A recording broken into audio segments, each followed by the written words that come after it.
So here today we will talk about microwave remote sensing. Microwave remote sensing, the wavelength of the microwave range falls under 1 millimeter to 1 meter, and here we will talk mainly about the radar remote sensing. So radar is an active sensor, and there are two types of sensors in remote sensing: active sensor and passive sensor. Active sensor, they have their own source of energy. For example, radar, lidar, sonar. And passive sensors, they do not have their own source of energy, they depend on some external source of energy. So radar is basically an active sensor, and it is known as radio detection and ranging. So this is the schematic diagram showing the projection of side looking radar beam on the ground. And radar has basically two directions for the resolution: range direction and azimuth direction. Range is basically across track scanning, and azimuth is the along track scanning. And swath, as a satellite revolves around the earth, sensor sees a certain portion of the earth's surface. This area is known as swath, and this is the top of the sub-satellite track. So this is the schematic diagram showing the terminologies of the side looking radar projection on the ground. Radar basically of the two types: side looking radar, side looking SLR, that is the side looking radar, and can be divided in two types: synthetic aperture radar and real aperture radar. So we will mainly focus on synthetic aperture radar. And this is the schematic diagram of the radar projection on the ground: nadi track, the flight direction, and the beam width; the swath, the far range azimuth direction, along track scanning, and range across track. And this is the radar angle nomenclature, that is the antenna is focusing on the line of sight at the look angle at theta 30 degree, depression angle eta is equal to 60 degree, and incident angle phi is equal to 30 degree, and grazing angle gamma equal to 60 degree. And when and also another side, the depression angle eta is equal to 60 degree, look angle 30 degree, and grazing angle gamma is equal to 80 degree with a at the slope, which is at alpha is equal to 20 degree. In the previous one, it is on the flat topography, and this is on the hilly terrain where there is a slope has occurred at an angle of alpha equal to 20 degree, and local incident angle phi is equal to 10 degree. So these are the radar nomenclatures. The range is the across track direction, azimuth, along track direction. Across track direction is that is the perpendicular to the flight direction. Along track is the parallel to the flight direction. Near range, it is the portion of the image swath closest to the nadir track,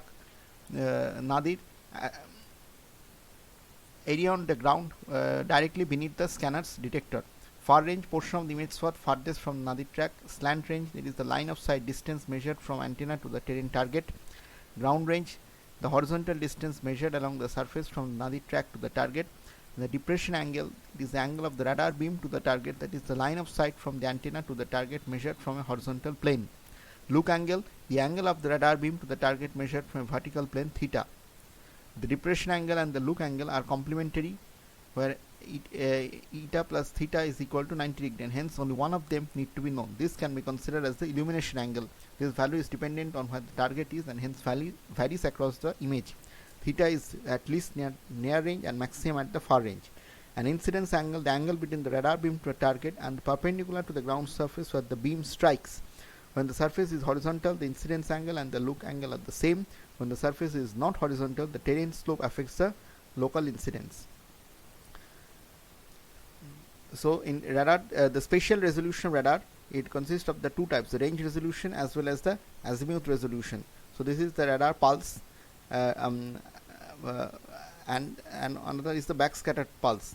In the with the time direction, it is flowing RA by C. The distance time is the distance by speed. C is the velocity of light, and RA and RB are the distance between the two targets.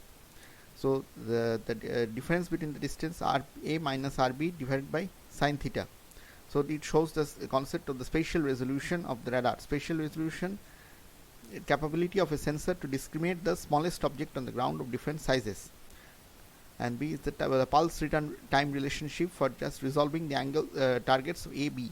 Time has been calculated, that is RA by C for the target A and RB by C for the target B.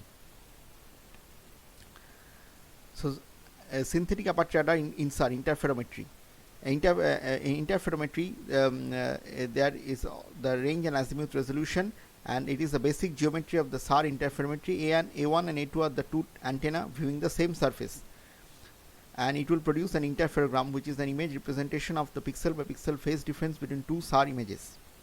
So as we know, image for the optical remote sensing images, the thermal or hyperspectral images, it consists only the the real image, which consists of the amplitude. But the microwave in the SAR image is a complex image which consists of phase as well as amplitude.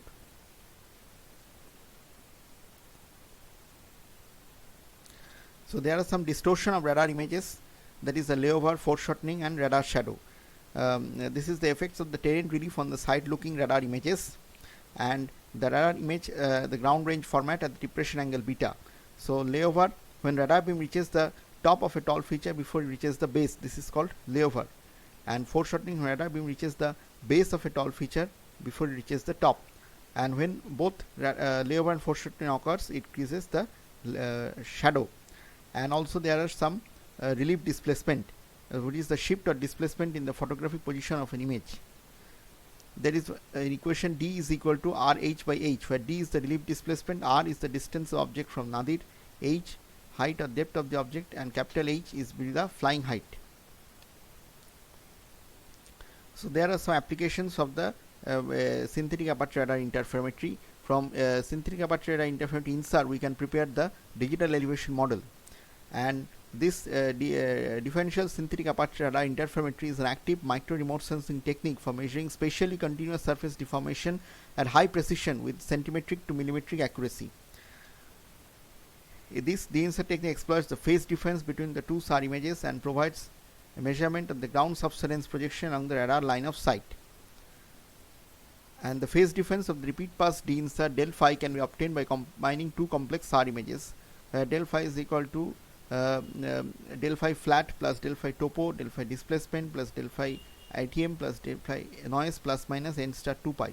So the phase difference of repeat pass consists of the flat earth component related to the range distance differences in the absence of topography, phase due to topographic phase, the phase due to topography, phase due to ground displacement, phase due to atmospheric disturbances, phase due to decorrelation noise, and n is the whole number which includes the number of phase cycles in the wrap phase difference. So this is the flow diagram of the methodology for the INSAR processing. In this we need the two images. One is the master image and slave image at different time acquisitions of the same surface. In the present study, the Sentinel-1A IW data. So microwave remote sensing, there are 8 bands: P band, L band, S band, C band, X band, Q band, K band, and Ka band. So P band wavelength is maximum 30 to 100 centimeter wavelength, and K band is the smallest, 0.75 to 1.1 centimeter. So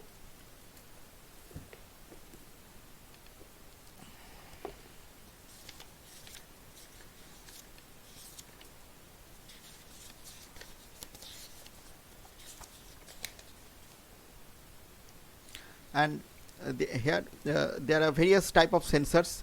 In the present study, this flow diagram has been shown by taking the Sentinel-1A IW data. Sentinel-1A is the data acquired from the European space satellite, and its band is C band, which is the spectral resolution of the wavelength is 5.6 centimeter, and the center frequency is 5.04 gigahertz. Then this Sentinel-1A data can be acquired, and for the various 4 imaging modes for this Sentinel-1A data, that is the interferometric wide swath mode, extra wide swath mode, strip map mode, and wave mode. And among these 4 modes, IW mode is the main mode of operation for the data acquisition over the land surface. So this interferometric wide swath mode of data has been used in the present study. Then we have to this master image has been slave image at different time time duration. It has occurred for the same different times. It has occurred has been captured for the same surface, and this raw data has been converted into a single loop complex image. And then we have calculated the baseline estimation, which gives us information about the spatial baseline or the temporal baseline. The temporal baseline of the Sentinel-1A data is around 12 days, or the temporal resolution, both are same thing. Then we have to do the co-registration. Co-registration of two images shall be done in accuracy of 1 by 100 of a pixel. And then we have generated the differential interferogram. So this interferogram is an image representation of pixel by pixel phase difference between two SAR images, and this differential interferogram has been filtered for removal of noise. So that's why the filter and coherence of the has been generated. And after that we have delineated the subsidence fringes. Subsidence is basically the motion of the earth's surface as it shifts downward relative to a datum. Datum is the position of origin as well as orientation, and the opposite of subsidence is uplifting. So thereafter we have calculated the line of sight phase difference with this equation, n by n into lambda by 2, where n is the number of colors in the fringe and n is the total number of colors considered. Capital N, total number of colors considered. In this case we have considered the Vibgyor color coding scheme, that is 7, and lambda by 2 is the half of the radar wavelength. So this Sentinel-1 data wavelength is 5.6 centimeters, so lambda by 2 will be 2.8 centimeter. And finally we calculated the average subsidence rate, which is equal to line of sight phase difference divided by temporal baseline into the total number of days in the year. So temporal baseline, if we consider Sentinel-1 data, it will be 12 days. So in microwave there are other sensors also called ALOS pulsar. ALOS pulsar, the revisit period of temporal baseline is 46 days. Radar set ALOS pulsar has been originated from the Japan, and radar set data, it is also C band. It is revisit period is 24 days, and it is originated from Canada. Then JERS1, it is also L band data from Japan. And NVSAT SR, it is European Space Satellite. It is revisit period 35 days. Also ERS1 2, it is also revisit period of 35 days. So this is one case study for the differential interferogram, the ALOS pulsar data for in the Jharia coalfield for estimating the ground subsidence rate. So this has been performed by following the protocol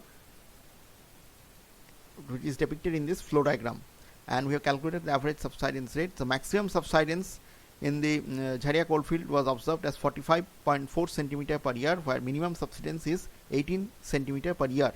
And these are some well-defined fringes. And each fringe represents the 2 pi radian phase difference, the color coding scheme.